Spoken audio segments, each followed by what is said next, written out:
अस्सलाम वालेकुम फ्रेंड्स, आज हम एक वीडियो का रिव्यू करने जा रहे हैं। अगर आपको ये वीडियो अच्छी लगे तो आप इस वीडियो को लाइक ज़रूर कीजिएगा और सदका जारिया समझते हुए इस वीडियो को दूसरों तक शेयर ज़रूर कीजिएगा ताकि आप लोग भी इस कार्य खैर में हिस्सा ले सकें। तो चलें हम अपनी वीडियो का आगाज़ करते हैं। सवाल अभी भी एक बहुत बड़ी मिस्ट्री है कि हमास 5000 से ज़्यादा रॉकेट्स कैसे इकट्ठे कर पाया गाजा में और कैसे इजराइल को इसके बारे में बिल्कुल नहीं पता चला। पिछले वीडियो में मैंने बताया था कि इजिप्ट ने ऑलरेडी वार्निंग दी थी इजराइल को कि एक हमला होने वाला है। बाद में पता चला कि अमेरिका को भी इसके बारे में इंफॉर्मेशन थी और उन्होंने भी वार्निंग दी थी इजराइल को। 28 सितंबर का एक अपडेट था मल्टीपल स्ट्रीम्स ऑफ इंटेलिजेंस के द्वारा कि हमास रॉकेट अटैक्स कर सकता है बॉर्डर के अक्रॉस। 6 अक्टूबर को अटैक से एक दिन पहले अमेरिकन ऑफिशियल्स ने रिपोर्ट सर्कुलेट करी थी कि हमास के द्वारा अनयूजुअल एक्टिविटी देखने को मिल रही है। अटैक अब कभी भी हो सकता है। वॉशिंगटन डीसी में मौजूद एक मिडिल ईस्टर्न डिप्लोमेट ने CNN को बताया कि कैसे उनकी सरकार रिपीटेडली वार्न कर रही थी व्हाइट हाउस और यूएस इंटेलिजेंस ऑफिशियल्स को कि हमास के हथियारों का एक बिल्डअप देखने को मिल रहा है। इन्होंने ये भी कहा था कि ये हथियार इतने ज्यादा हैं गाजा में उनके पास कि ये बियॉन्ड एनीबडीज इमेजिनेशन है। तो जाहिर सी बात है, सवाल यहाँ पर ये उठता है कि क्या इजराइल की सरकार को इस हमले के बारे में पहले से पता था और फिर भी उन्होंने कुछ नहीं किया।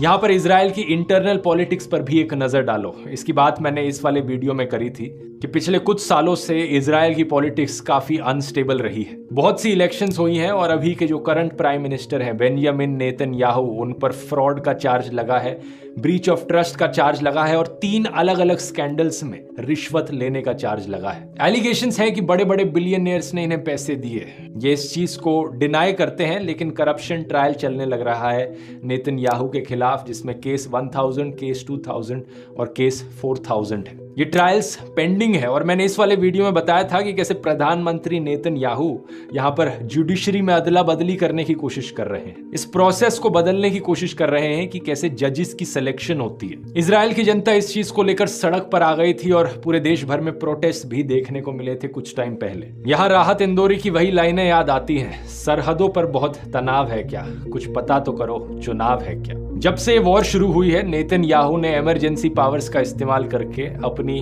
जगह बरकरार रखी है। अगर ये वॉर नहीं होती, उनके खिलाफ करप्शन ट्रायल चलता, तो क्या उन्हें अपनी प्रधानमंत्री की पोजीशन से नीचे उतरना पड़ता? ये भी एक सवाल है। इसके अलावा एक और आरोप जो नेतन्याहू पर लगाया जा रहा है कि इन्होंने खुद हमास ग्रुप को बढ़ावा देने की कोशिश करी थी पास्ट में। एक तरफ थे दोस्तों महान इजरायली प्राइम मिनिस्टर यित्जहाक राबिन, जिनकी बात मैंने इजराइल पैलेस्टीन के हिस्ट्री वाले वीडियो में करी थी। इन्होंने बहुत कोशिश करी थी इजराइल पैलेस्टीन के बीच में शांति लाने की। पीस प्रोसेस ऑलमोस्ट खत्म हो चुका था कि किसी कट्टरवादी ने इन्हें गोली मार दी। दूसरी तरफ नेतन्याहू ने क्या किया? ये एक राइट विंग सरकार चलाते हैं चेस्ट थंपिंग अप्रोच का इस्तेमाल करके। इन्होंने सत्ता को गाजा स्ट्रिप और वेस्ट बैंक के बीच में डिवाइड किया। जो असली में लेजिटिमेट पैलेस्टीनियन अथॉरिटी है और पैलेस्टीनियन प्रेसिडेंट है, उन्हें इग्नोर किया और हमास जो कि एक आतंकवादी संगठन है, उसके साथ इनडायरेक्ट नेगोशिएशंस करने की कोशिश करी इजिप्ट के थ्रू। टेलीग्राफ के इस आर्टिकल को देखिए, how Benjamin Netanyahu empowered Hamas and broke Israel. और ये वाला 18 अक्टूबर का आर्टिकल, ये तो टाइम्स ऑफ इजराइल की ही खबर है। For years Netanyahu propped up Hamas, now it's blown up in our faces. इसमें लिखा है कई रिपोर्ट्स के अनुसार नेतन्याहू ने खुद कहा था कि हमें ट्रांसफर ऑफ फंड्स करना चाहिए गाजा में, ताकि एक सेपरेशन बनाई जा सके वेस्ट बैंक में मौजूद पैलेस्टीनियन अथॉरिटी के बीच में और गाजा में मौजूद हमास के बीच में।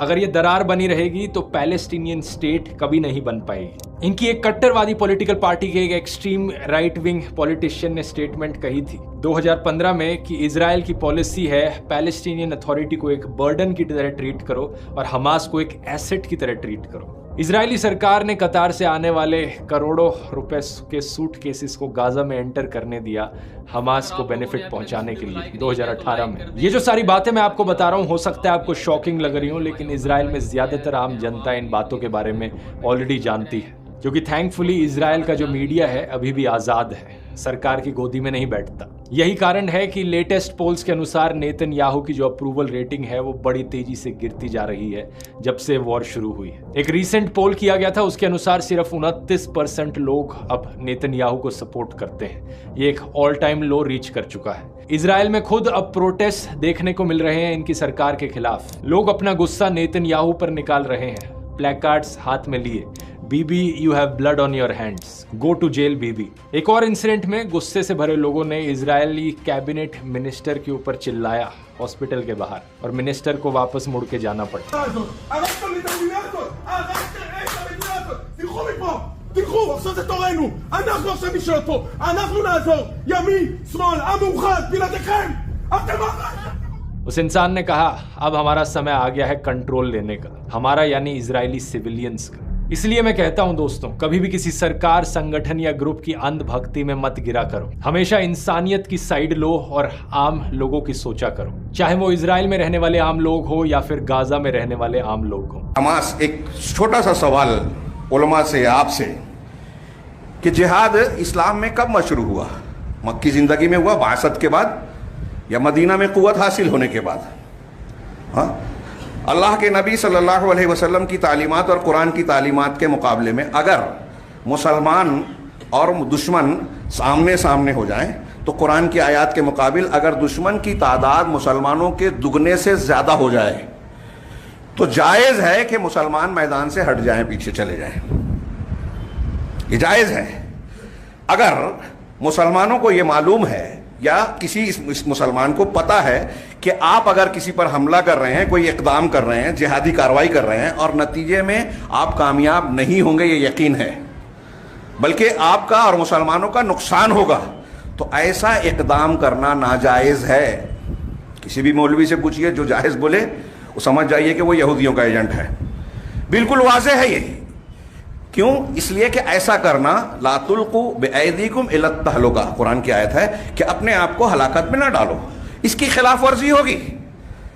अब हमास ने जो हमला किया उस पर गौर कीजिए, क्या उसकी ये ताकत कुव्वत है कि वो जो है इस जंग में अपने मकासिद और अहदाफ को हासिल कर सके? हाँ, चलो ठीक है, थोड़ी देर के लिए मान लेंगे कुछ नुकसान पहुंचा देगा, लेकिन रद्द अमल जो हो रहा है, गजा की पट्टी जिसके बारे में बताया कि वो आम तौर से कहा जाता है, सभी लोग कहते हैं कि दुनिया की सबसे बड़ी खुली हुई जेल है, हिसार बंदी है, एक तरफ समंदर है, सामने के दो हिस्सों में इसराइल है, एक साइड में मिस्र का हिस्सा है, रास्ता है जिसे बंद कर दिया गया है, अभी भी नहीं खोला गया है, और वहां इसराइली बमबारी भी हो रही है। हाँ, एयरपोर्ट पहले तबाह किया जा चुका है, रास्ते बंद हैं, मखदूश हैं। इस वक्त जो तस्वीरें थोड़ी मोड़ी आई हैं वो देख सकते हैं कि खंडर बन गया। 23 लाख मुसलमानों की आबादी है जिसमें अक्सरियत सुन्नियों की है। इससे पहले भी हमास के कुछ हमले के कुछ इक़दामात के नतीजे में हमला हुआ था, तो यहां तक खबर आई थी कि हमास के जिम्मेदारों को यह कहते हुए सुना गया, महफूज किया गया कि उन्होंने इस्राएली इंटेलिजेंस को यह खबर दी कि हमने बिल्डिंग खाली कर दी है, आप हमला कर सकते हैं। हमारी बिल्डिंग पर हमला हो ताकि लोग ये समझे कि हाँ, हमास और इस्राइल आमने सामने है। वैसे ही जैसे हिजबुल्लाह, जिसको अरब दुनिया के सुन्नी हिजबुल शैतान कहते हैं, रवाफिज जो ईरानियों के साथ मिलकर, अमरीकियों के साथ मिलकर सिर्फ सुन्नियों की तबाही करते हैं। आप अगर साबरा, शतीला और फलस्तीन के दूसरे कैंपों की पुरानी दास्तानें सुनेंगे तो वहां मालूम होगा कि लबनान में, फलस्तीन में जो मुसलमानों के कैंप थे, सुन्नियों के कैंप थे, वहां नौजवान लड़कियों की इज्जतों को तार तार किया इन हिजबुल्लाह के लोगों ने। अमरीकियों और गैर इस्लामी दुनिया के लोगों की नजरों के सामने, उनकी ताकत के सामने उनको लूटा, मारा, कत्ल किया, और ये सिलसिला आज भी जारी है। तो आप सोचिए कि 23 लाख लोग, कल की एक रिपोर्ट देख रहा था, वो बता रहे थे कि 4 लाख गजा के लोग हैं जिनके पास इस वक्त पानी नहीं पहुंच रहा है। पहले ही से बहुत महदूद पानी की सप्लाई थी, वो भी कट कर दी गई, बिजली बंद, ईंधन की पहुंचाई बंद, अस्पताल भरे हुए हैं। लोगों की पनाह के लिए अक़वाम मुत्तहिदा के स्कूल और अस्पताल ही बचे हैं जो भर चुके हैं। दवाएं नहीं हैं, ग़िज़ाएं नहीं हैं, कि बिजली नहीं है, हाँ, और न जाने क्या क्या परेशानियां हैं। उसमें लोग अपाहिज हो रहे हैं। कितने लोग मर गए अभी तक सही तादाद नहीं मालूम। जो कुछ बोल रहे हैं लोग अंदाजा बयान कर रहे हैं, किसी के पास कोई महफूज जरिया नहीं है, गजा के हालात का इल्म नहीं है। लिहाजा बताइए कि क्या ये जिहाद है? जहां मुसलमानों की जानें बेदरेग जा रही है, उनके मकानात और अमलाक बेतरे से तबाही का शिकार हो रहे हैं। जो खबरें झूठी सच्ची आ रही हैं उसके मुताबिक भी गजा को खंडर में तब्दील कर दिया, और यह बयान दिया जा रहा है इसराइली जिम्मेदारों की तरफ से, अथॉरिटी की तरफ से, कि गजा को हम खंडर बना देंगे, तबाह कर देंगे, 50 साल तक नहीं भूल पाएंगे। क्या इससे आप खुश होते हैं?